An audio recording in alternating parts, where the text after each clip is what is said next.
नमस्कार दोस्तों, आज की इस वीडियो में हम बात करेंगे हरियाणा पुलिस का जो मॉर्निंग और इवनिंग शिफ्ट में हमसे मैथ और रीजनिंग के क्वेश्चन पूछे गए थे उनके बारे में। ठीक है, उनका पूरा सॉल्यूशन मैं यहाँ पर आप लोगों को देने वाला हूँ।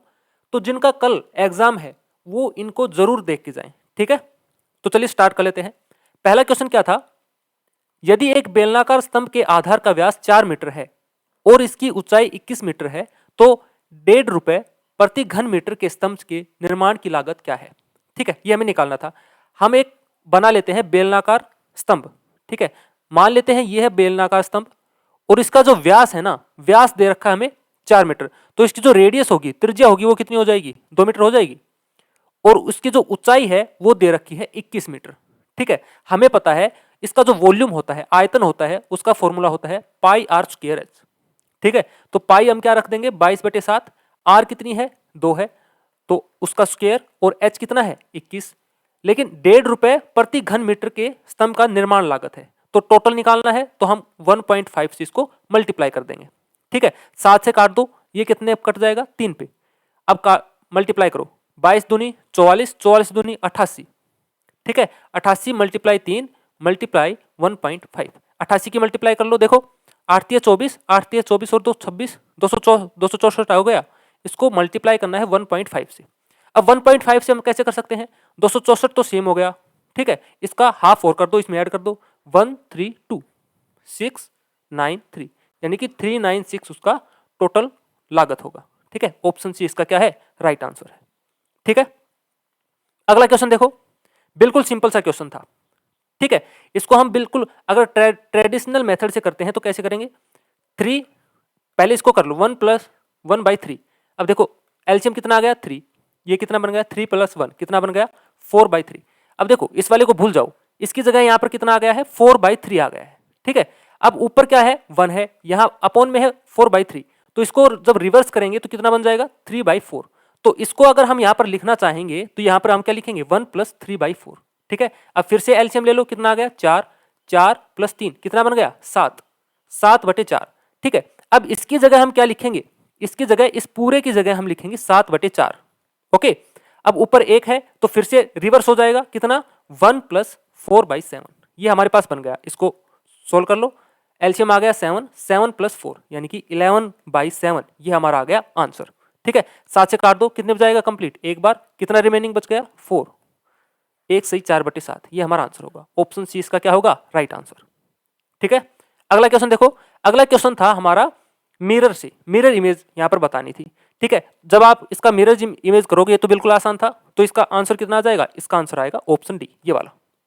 ठीक है, बिल्कुल टाइम वेस्ट नहीं करूंगा, जल्दी जल्दी आप लोगों को सॉल्यूशन बता रहा हूं।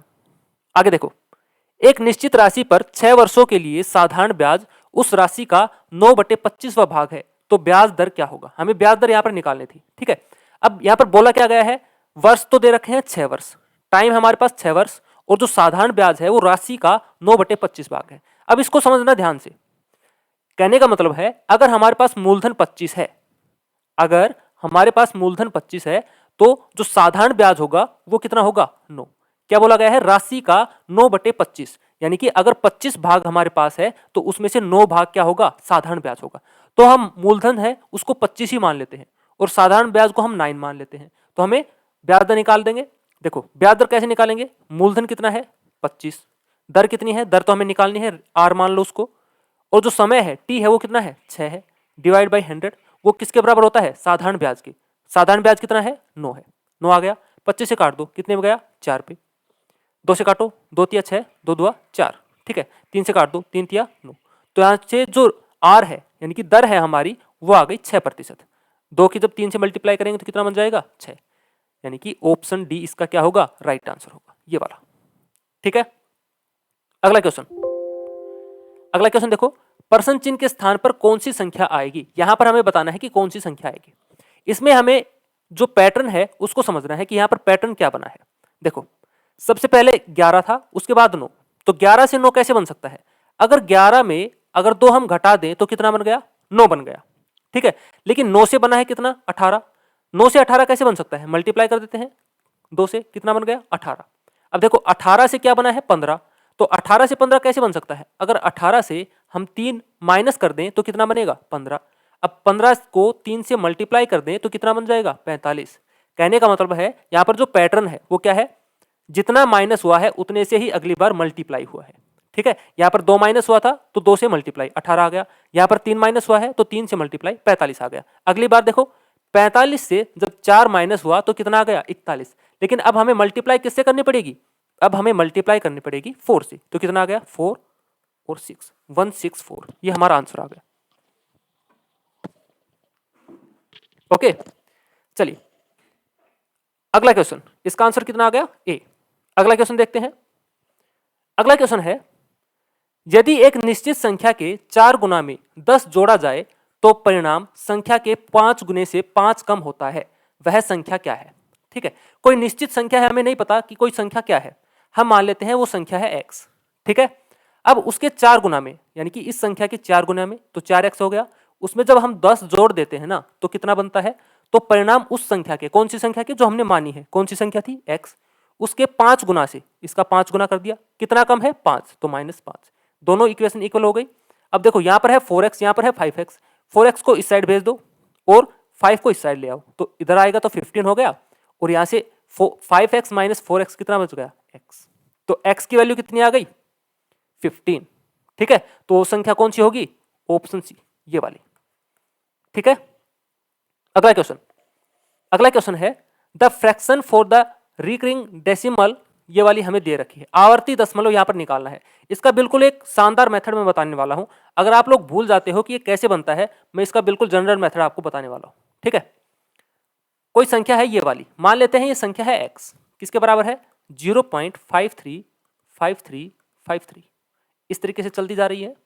ठीक है, अब देखो इसमें एक चीज आप लोगों को ध्यान रखनी है हमेशा, देखो 5 उसके बाद 3, फिर से 5, फिर से 3, फिर से 5, फिर से 3, यानी कि हर 2 के बाद वो चेंज हो रहा है। ठीक है, कितने हैं यहाँ पर? 2। तो जब 2 है ना तो इसको 100 से मल्टीप्लाई कर दो। जब इसको 100 से मल्टीप्लाई करेंगे दोनों साइड, तो इधर तो 100x बन गया, और इधर से कितना बन जाएगा? इधर से 2 दशमलव इस साइड सरक जाएगा, यानी कि यहाँ पर बन जाएगा 53.5353, ऐसे चलता जाएगा। ठीक है, अब आप क्या करो, इसमें से 100x से ये वाला x घटा दो। 100x से ये वाला जब x घटाएंगे तो इस वाली संख्या से ये वाली तो घटेगी, है ना? तो इसमें कितना बचेगा? सिर्फ 53 बचेगा। देखो पॉइंट वाले बाद में ये सारा यहाँ पर कट जाएगा, ये वाली संख्या आपस में कट जाएगी, यहाँ पर सिर्फ कितना बचेगा? 53 बचेगा। यहाँ पर कितना बना? 99x बना, किसके इक्वल है? 53 के। तो x की वैल्यू कितनी आ जाएगी? 53/99। ठीक है, ये मैंने बिल्कुल इसका जो बेसिक है ना वो मैंने आपको बता दिया कि इसको कैसे निकालते हैं। अब आप कभी भी इसको नहीं भूलोगे कि हम इसको कैसे निकालते थे। ठीक है, काफी बार क्या होता है, हम कंफ्यूज हो जाते हैं कि इसको 99 से करना है या 0 लगाना है, क्या करना है। ठीक है, तो मैंने इसका जो बिल्कुल जनरल मेथड है वो यहाँ पर बता दिया है आपको। ओके, अगला क्वेश्चन। अगला क्वेश्चन देखो, एक पुलिस वाला सीधा पूर्व की ओर 7 किलोमीटर चलता है, फिर दाएं मुड़ता है और 3 किलोमीटर सीधा चलता है, और पुनः दाएं मुड़ता है और 10 किलोमीटर सीधा चलता है। वह आरंभिक बिंदु से कौन सी दिशा पर है? ठीक है, मान लेते हैं पहले जो पुलिस वाला है वो इस पॉइंट पे है, इस वाले पॉइंट से वो पूर्व की साइड चलता है, कितना चलता है? 7 किलोमीटर। ठीक है, यहां पर पहुंच गया। उसके बाद वो क्या करता है? दाएं मुड़ता है। ठीक है, दाएं मुड़ता है और 3 किलोमीटर चलता है, तो दाएं हमने मोड़ दिया और 3 किलोमीटर चला दिया। उसके बाद वो क्या करता है? पुनः दाएं मुड़ता है और 10 किलोमीटर चलता है। अब वो दाएं मुड़ेगा तो किस साइड जाएगा? इस साइड, और अब कितना चला है वो? 10 किलोमीटर। ठीक है, अब वो यहां पर पहुंच गया, इस वाले पॉइंट पे। पूछा गया है उसका जो आरंभिक बिंदु था, आरंभिक बिंदु कौन सा था? ये वाला, इससे वो कौन सी डायरेक्शन में है? तो देखो नीचे की साइड तो हो गई साउथ यानी कि दक्षिण, और इस साइड कौन सी हो गई? पश्चिम। तो इसकी ये जो डायरेक्शन है ये कौन सी है? दक्षिण पश्चिम। ऑप्शन सी इसका क्या होगा? Right answer. ओके, अगला क्वेश्चन देखो, एक बाइक 8 घंटे में 64 किलोमीटर प्रति घंटा की गति से एक निश्चित दूरी तय करती है। अगर एक बाइक को उसी को लगभग 6 घंटे में कवर कराना हो तो बाइक को किस अनुमानित गति से यात्रा करनी चाहिए? ठीक है, बाइक का हमें दे रखा है कि 8 घंटे में वो कितनी स्पीड से चलती है? 64 किलोमीटर पर आवर की स्पीड से। ठीक है, टाइम दे दिया कितना?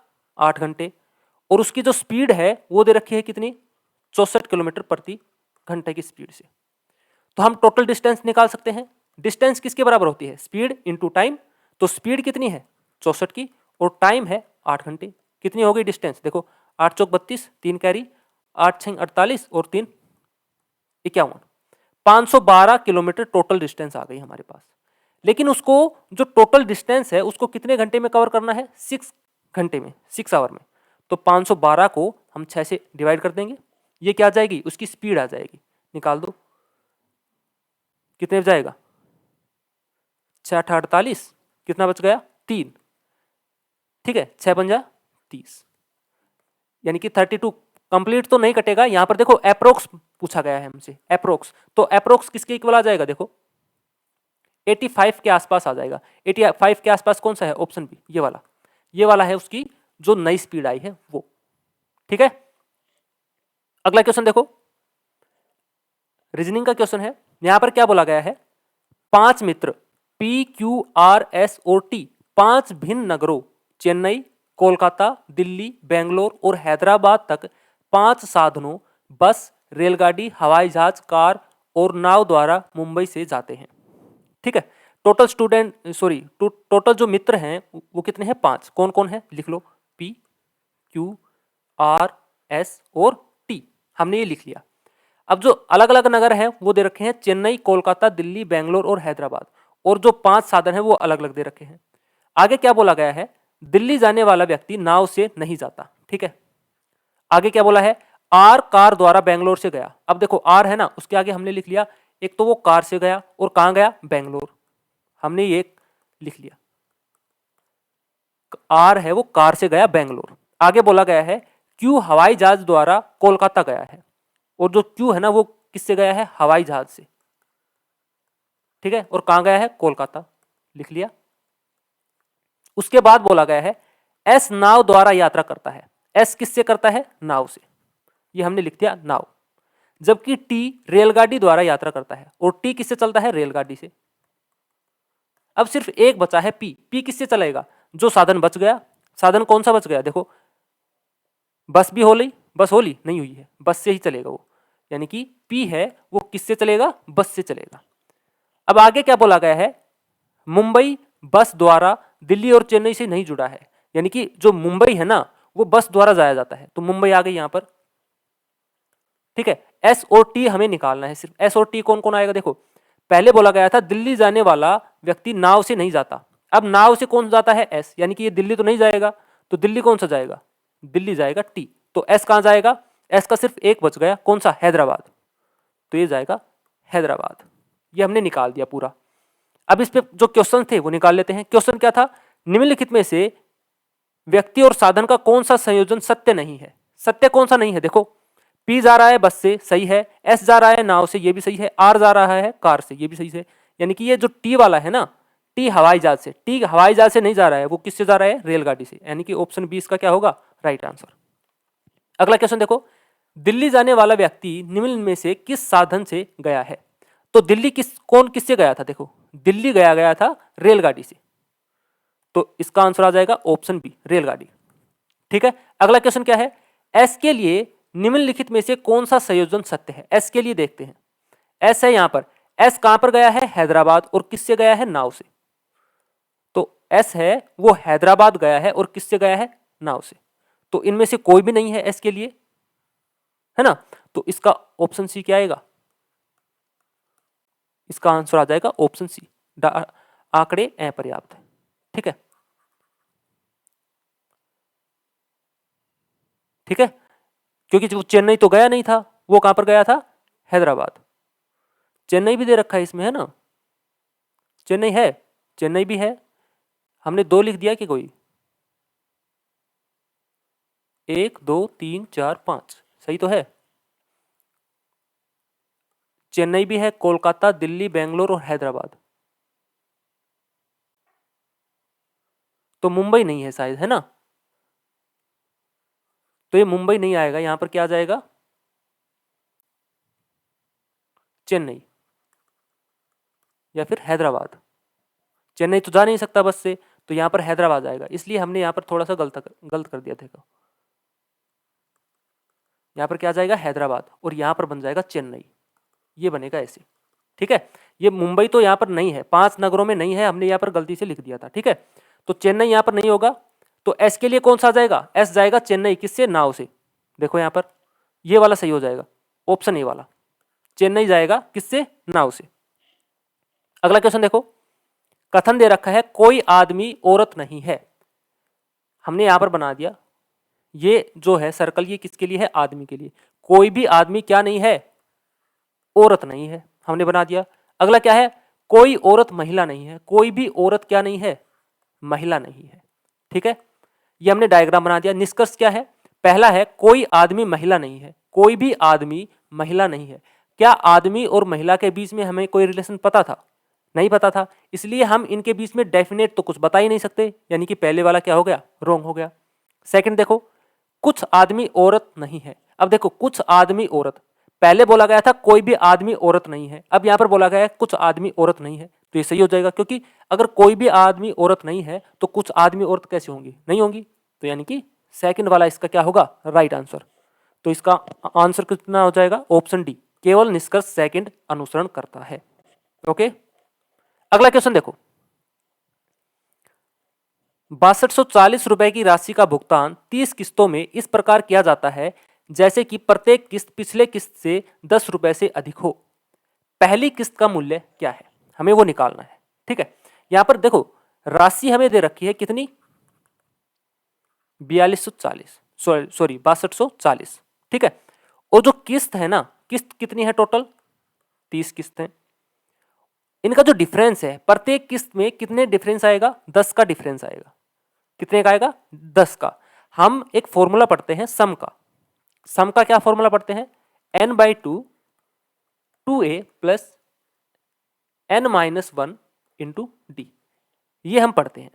तो हम इसमें इसी फॉर्मूले का यूज करने वाले हैं। देखो टोटल हमें दे रखा है 6240, तो इसकी जगह हम क्या रख देंगे, 6240, ठीक है। n/2, n कितने हैं, यानी कि किस्त कितनी है, टोटल है 30, तो यहां पर हमने लिख दिया 30/2। 2a, जो a है ना वो हमें निकालना है, तो 2a को तो वैसे ही रहने दो। n-1, n कितने हैं 30, -1 कितना बन गया 29, और d कितना है डिफरेंस, जो डिफरेंस हमें दे रखा है वो दे रखा है 10, है ना, डिफरेंस दे रखा है 10। जब इसकी 10 से मल्टीप्लाई करेंगे कितना बन जाएगा, 290 बन जाएगा। ये है हमारे पास 2a, ठीक है। इसको सोल्व कर लो, यहां से कितना बना 15, 6240 डिवाइड बाई 15 लिख सकते हैं, ये किसके बराबर है, 2a प्लस 290, ठीक है। 15 से काट दो, 15 चौक 60, ठीक है, 15 एकम 15, कितना बना 9, 15 छिक 90, ये आ गया 2a प्लस 290 बराबर है किसके, 416 के। और 2a किसके बराबर आ जाएगा, 416 माइनस 290, घटा दो, 6, 11 से 9 गया 2, और 3 से 2 गया 1, 126, और a की वैल्यू कितनी आ जाएगी, इसको डिवाइड कर दो 2 से, कितना आ गया 6 और 3, 63। a की वैल्यू कितनी आ गई 63, यानी कि जो पहली हमारी किस्त थी वो कितनी थी, 63 रुपए की। ऑप्शन सी इसका राइट आंसर होगा, ठीक है। अगला क्वेश्चन देखो, एक मार्च पास्ट में 7 व्यक्ति एक पंक्ति में खड़े हैं, क्यू आर के बाएं खड़ा है परंतु पी के दाएं खड़ा है, ठीक है। क्यू है वो आर के बाएं खड़ा है, मान लेते हैं सभी उत्तर की तरफ देख रहे हैं, तो क्यू है वो आर के दाएं खड़ा है, तो आर इस साइड हो गया, लेकिन पी के दाएं खड़ा है, तो पी के दाएं पी इस साइड आएगा।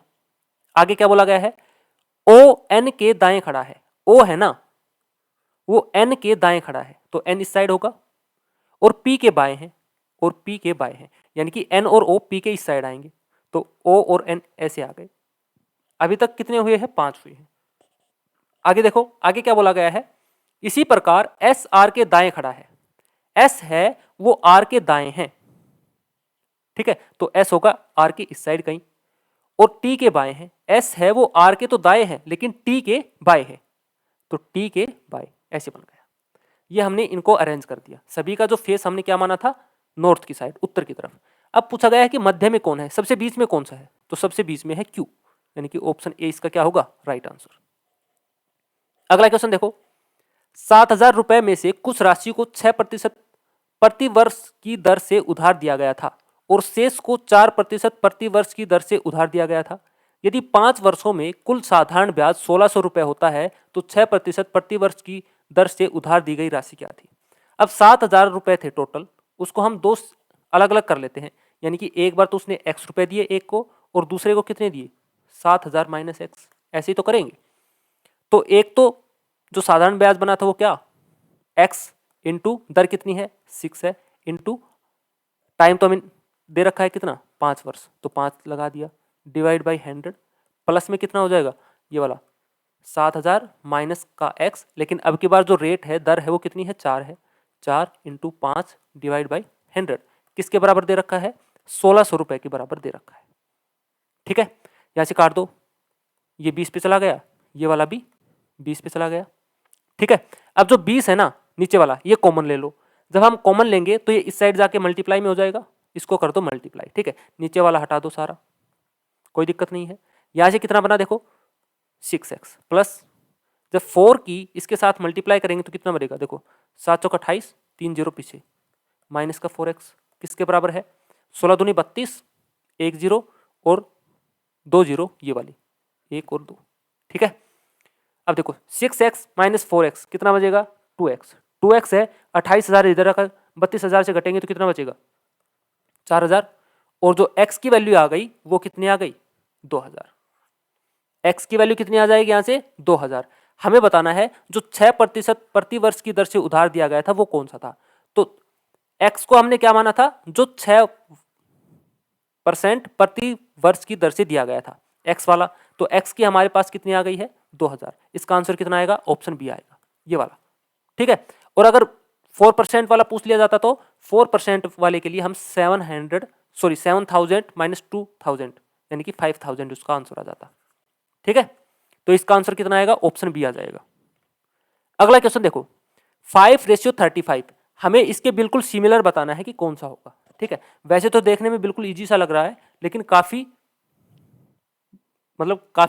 क्या है ट्रिकी है। ठीक है, अगर आप ध्यान से देखो तो क्या है 5 और 7:35, या तो आप इसको मल्टीप्लाई करते हो 7 से तो 35 बनता है, लेकिन जब हम ऑप्शंस में देखते हैं तो कोई भी 7 से मल्टीप्लाई नहीं हुआ है ना। तो इसमें क्या कहा गया है देखो 5 क्या है 5 एक प्राइम नंबर है। ठीक है, अभाज्य संख्या है 5, उसको अगली अभाज्य संख्या से मल्टीप्लाई किया गया है। अगली अभाज्य संख्या कौन सी है 7, तो उसको उसके साथ मल्टीप्लाई किया गया है, तो कितना बना है 35 बना है।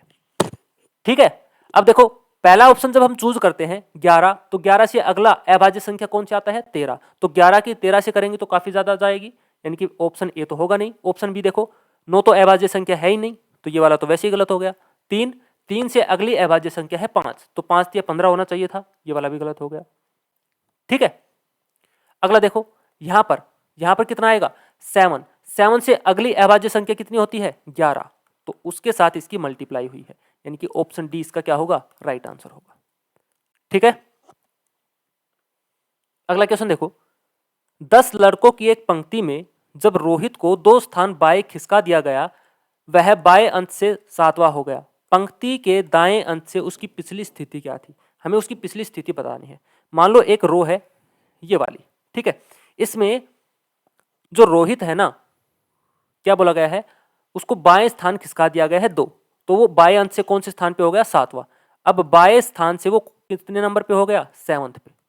ठीक है, ये रोहित है, ये इस साइड से 7वें नंबर पे हो गया, लेकिन उसको इस साइड सरकाया गया है कितना 2 स्थान, 1 और 2। पहले वो कौन से स्थान पे था यहां पर था। ठीक है, अब उसको 2 स्थान खिसका दिया गया 1 और 2 यहां पर आ गया, यानी कि पहले वो कहां पर था यहां पर था 9th पे था, इस साइड से था ना। और टोटल यहां पर कितने दे रखे हैं 10 स्टूडेंट, 10 लड़के हैं, तो इस साइड से उसकी जो पोजीशन है वो कौन सी होगी इस साइड से उसके पीछे सिर्फ एक आदमी है, एक ही लड़का है, तो उस लड़के से आगे उसकी पोजीशन हो गई, तो राइट साइड से उसकी पोजीशन कौन सी नंबर पे आ गई 2nd पे, यानी कि दूसरी इसकी आंसर आ जाएगा ऑप्शन बी। यहां पर देखो क्या बताना है लुप्त पदों को चुनिए। अच्छा क्वेश्चन है ये भी। ठीक है, यहां पर 3 हमें बताने हैं कि क्या क्या यहां पर आएंगे। ठीक है, चलिए निकालते हैं। देखो इन क्वेश्चंस को के लिए आप क्या करो, इनका जो नंबर है ना वो लिख लो डायरेक्ट। जेड आता है हमें पता है 26 पे, आर आता है 18 पे, O आता है 15 पे और G आता है 7 पे, S कितने पे आता है 19 पे और C आता है 3 पे। ठीक है, यहां पर देखो इनका डिफरेंस देखो, 26 और 18 का जो डिफरेंस है वो है 8 और 15 और 7 का डिफरेंस भी कितना है 8, यानी कि 8 8 का डिफरेंस है। अगर हम यहां पर भी 8 का डिफरेंस बनाएं तो 18 से जब 8 जाएगा तो कितना बनेगा 10। यहां पर 10 किसके ऊपर आता है, 10 आता है J के ऊपर। मैं यहां पर लिख लेता हूं J। ठीक है, यहां पर देखो 15 से 8 जब माइनस हुआ तो 7 बना, तो इसके ऊपर यानी कि ऊपर की तरफ तो प्लस हो रहे हैं, नीचे की तरफ माइनस। तो 15 में जब 8 जोड़ेंगे तो कितना आएगा 23। 23 पे कौन सा आता है W, W लिख दिया। यहां पर देखो नीचे की तरफ चलेंगे तो माइनस करना पड़ेगा, 19 से जब 8 माइनस करेंगे तो 11, 11 से 8 माइनस करेंगे तो 3, और 11 पे कौन सा आता है K, ये वाला आता है। तो सबसे पहला वाला कौन सा था W, सेकंड वाला कौन सा है K और लास्ट वाला कौन सा है J। ये हमारा आंसर आएगा, ऑप्शन डी इसका क्या होगा राइट आंसर। ठीक है, अगला क्वेश्चन देखो, ये वाला जो क्वेश्चन है ना ये आप लोगों के लिए बोनस है, क्योंकि इसमें जो सीरीज है ना वो यहां पर नहीं दी गई है। क्वेश्चन में हमको सीरीज नहीं दी गई है, डायरेक्ट उसने क्वेश्चन पूछ लिया है, तो इसका आप लोगों को एक बोनस मिलेगा। ठीक है, ये श्योर है, 100% आप लोगों को श्योर है कि इसका बोनस मिलेगा। ठीक है, अगला देख लेते हैं। अगला क्वेश्चन, एक घन को 16 काट द्वारा अधिकतम कितने टुकड़ों में काटा जा सकता है। उसको 16 काट दी गई है और पूछा गया है कि इसको कितने टुकड़ों में काटा जाएगा। ठीक है, तो 16 को हम कुछ पार्ट्स में अलग अलग कर लेते हैं, कितने में 5 5 और 6, और इसका एक फॉर्मूला होता है n+1 into n+1 into n+1। ठीक है, यहाँ पर n+1, n कितना है 5, 5 इंटू +1 करेंगे तो 6, यहाँ पर भी 6 बनेगा और यहाँ पर भी 7, इन सभी की मल्टीप्लाई कर दो, 6 6 36, 36 की मल्टीप्लाई जब 7 से करेंगे तो कितना बनेगा 252, यानी कि ऑप्शन सी इसका क्या होगा राइट आंसर। ठीक है, आंसर क्या आएगा 252। अगला क्वेश्चन, यदि 15 पुरुष 108 मीटर लंबी दीवार 6 दिनों में बना सकते हैं तो 25 पुरुषों द्वारा 3 दिनों में समान दीवार की लंबाई बनाई जा सकती है, कितनी बनाई जा सकती है ये हमें बताना है। ठीक है, निकालते हैं हम इसको, किससे करेंगे m1 d1 h1 upon w1 equal होता है m2 d2 h2 upon w2, सभी को पता है ये। तो m1 मैन कितने हैं 15। ठीक है, जो 108 है ना ये तो हमारे पास वर्क है, टोटल वर्क, ये तो काम किया गया है, और दिन कितने हैं 6, इसको डिवाइड कर दो किससे 108 से, किसके बराबर है देखो, कितने पुरुष है अब 25 और कितने दिन किया है काम 3, तो पूछा गया है कितना काम करेंगे, तो इसको मान लेते हैं x। काट दो, देखो 5 से 5 5 25, ये गया 3 पे, 3 से 3 कैंसिल, 6 से काट दो, 6 कम 6 6 48, तो x की वैल्यू कितनी आ जाएगी 18 इंटू 5, 18 पंजू 90। ठीक है, तो उसकी कितनी लंबाई बनाई जा सकती है 90 मीटर, यानी कि ऑप्शन डी क्या होगा इसका राइट आंसर होगा। अगला क्वेश्चन देखो, यहां पर बोला गया है मई अगस्त मार्च, इसको कोड किया गया है इससे, दिसंबर जुलाई मार्च को कोड किया गया है इससे, और मई अप्रैल और दिसंबर को कोड किया गया है इससे। हमें पूछा गया है कि अप्रैल के लिए कोड क्या होगा। ठीक है, तो इसको बिल्कुल सिंपल सा क्वेश्चन है। इसमें देखो अप्रैल किस में है, पहली वाली लाइन में है अप्रैल नहीं है, सेकंड वाली में नहीं है, सिर्फ तीसरी वाली लाइन में है, यहां पर अप्रैल यहां पर है ना, यानी कि अप्रैल का जो कोड होगा वो कहीं पर भी नहीं मिलेगा, सिर्फ इसी लाइन में मिलेगा। ठीक है, बाकी मई और दिसंबर तो ऊपर भी है, दिसंबर इस वाली लाइन में है और जो मई है ना वो इस लाइन में है, तो अप्रैल का बिल्कुल यूनिक होगा। देखो KQX, यहां पर एक KQX है, क्या कहीं पर है पहले इस वाली लाइन में है नहीं है, इस वाली लाइन में इस वाली में नहीं है, सिर्फ KQX किसका हो सकता है अप्रैल का हो सकता है, यानी कि ऑप्शन ए इसका क्या होगा राइट आंसर। ठीक है, अगला क्वेश्चन देखो, सीता अशोक की भतीजी है, अशोक की माता लक्ष्मी है, कल्याणी लक्ष्मी की माता है, कल्याणी का पति गोपाल है, पार्वती गोपाल की सास है, सीता गोपाल से किस प्रकार संबंधित है, ये हमें निकालना है। ठीक है, पहले सबसे पहले बोला गया है सीता अशोक की भतीजी है, मान लेते हैं ये सीता है और क्या है भतीजी, यानी कि ये फीमेल है, और किसकी भतीजी है अशोक की। ठीक है, तो इसका कोई पिता होगा और उसका कोई भाई होगा या फिर बहन होगी, तो उसकी क्या हुई है सीता भतीजी। ठीक है, अब बोला गया है ये कौन हुआ अशोक, मैं यहां पर लिख लेता हूं अशोक। ठीक है, तो सीता है वो अशोक की क्या है भतीजी है। आगे देखो अशोक की माता लक्ष्मी है, अशोक की जो मां है वो कौन है लक्ष्मी। ठीक है, कल्याणी लक्ष्मी की माता है, और जो कल्याणी है ना वो क्या है लक्ष्मी की भी माता है, ये लिख दिया मैंने कल्याणी। ठीक है, अब कल्याणी का पति है, कल्याणी का पति है कौन? गोपाल। ये हो गया गोपाल। ठीक है, पार्वती गोपाल की सास है, गोपाल की सास है मतलब कल्याणी की मां होगी कौन? पार्वती। ठीक है, सीता गोपाल से किस प्रकार संबंधित है? हमसे पूछा गया है जो सीता है वो गोपाल से किस प्रकार से संबंधित है। देखो अब कितने जनरेशन है? 1 2 3, 3 जनरेशन का गैप आ गया यहां पर। तो जो सीता है वो गोपाल की क्या होगी? सीता गोपाल की परपोती होगी। ये वाला आंसर होगा हमारा, ऑप्शन ए इसका राइट आंसर होगा। ठीक है, अगला क्वेश्चन देखो, कोलकाता की यात्रा पर 50% दूरी के लिए एक टैक्सी का औसत गति 50 किलोमीटर प्रति घंटा है। 40% दूरी के लिए 40 किलोमीटर प्रति घंटा और शेष दूरी 20 किलोमीटर प्रति घंटा की दर से है। पूरी यात्रा की औसत गति क्या है? ठीक है, मान लेते हैं कि टोटल डिस्टेंस कितनी है? 100 किलोमीटर। ठीक है, उसमें से 50% तो उसने किससे दूरी तय की है? टैक्सी से। इसका 50% कितना हो गया? 50 किलोमीटर। और उसकी स्पीड कितनी थी? देखो 50 किलोमीटर प्रति घंटा। टोटल डिस्टेंस कितनी थी? 50, और उसकी स्पीड भी कितनी थी? 50, यानी कि उसने टाइम कितना लिया उसको कवर करने में? 1 घंटा लिया ना। अब आगे बोला है 40% की दूरी उसने 40 किलोमीटर प्रति घंटा की स्पीड से की। अब बची कितनी? 40। उसने 40 किलोमीटर ही दूरी 40 किलोमीटर पर आवर की स्पीड से तय की, तो कितना टाइम लेगा? 1 घंटा। अब डिस्टेंस कितनी बची? टोटल तो थी 100, 50 यहां पर चल चुका, 40 यहां पर चल चुका, कितना बचा? सिर्फ 10 बचा। ठीक है, अब जो बची हुई है 10 किलोमीटर की जो दूरी है वो किस स्पीड से चलता है? 20 किलोमीटर प्रति घंटा की, यानी कि वो आधे घंटे में इसको कवर कर लेगा। 10 किलोमीटर की दूरी है, उसकी स्पीड है 20 किलोमीटर पर आवर, तो ये आधे घंटे में उसको कवर कर लेगा। इनको सभी को ऐड कर दो, देखो 1 घंटा, 2 घंटा और 2.5 घंटा, 2 से 1/2, यानी कि 5/2 आवर वो कंप्लीट लेगा। तो हमें पूछा गया है पूरी यात्रा में औसत गति क्या है, तो उसकी पूरी जो यात्रा है वो कितने किलोमीटर की है? 100 की, और उसका टोटल टाइम कितना लिया है उसने? 5/2, तो 5/2 से मल्टीप्लाई करो, 5 नीचे आ जाएगा तो ऊपर कितने पे जाएगा? ये 5 दूनी 10, 20 पे चला गया, 20 दूनी 40, तो उसको जो टोटल उसकी औसत गति है वो कितनी है? 40 किलोमीटर पर आवर, यानी कि ऑप्शन बी इसका होगा राइट आंसर। ठीक है, अगला देखो, 400 दिनों में कितने विषम दिन है? ओड डेज कितने हैं? ओड डेज हमसे पूछे गए हैं, तो मैं बता देता हूं ओड डेज क्या होते हैं। जब हम 7 से डिवाइड करते हैं और जो रिमाइंडर है वहां पर बच जाता है उसको हम बोलते हैं ओड डेज। लेकिन जो 400 है ना, 400 ये क्या है? एक लीप ईयर है। ठीक है, हमें पता है कि जिसके बाद में डबल जीरो आता है उसको जब हम 400 से डिवाइड करते हैं और अगर वो कंप्लीट 400 से डिवाइड हो जाता है तो उसको हम क्या मानते हैं? Leap year. ठीक है, लीप ईयर मानते हैं। 400 यहां पर क्या है? लीप ईयर है। जब 400 को हम 7 से डिवाइड करते हैं देखो तो कितने में जाता है? 7 पंजा 35, 5 बच गया, 7 7 49, यानी कि रिमाइंडर तो यहाँ पर कितना बचा है? 1। वैसे तो यहाँ पर अगर ये लीप ईयर नहीं होता तो हम कितने बोलते? इसमें ओड डेज की संख्या है 1, लेकिन यहाँ पर ये क्या है? एक लीप ईयर में है, तो यहाँ पर हम क्या बोलेंगे? रिमाइंडर तो 1 है लेकिन यहाँ पर ओड डेज कितने होंगे? 0। ठीक है, ऑप्शन डी इसका क्या होगा? राइट आंसर, इनमें से कोई नहीं।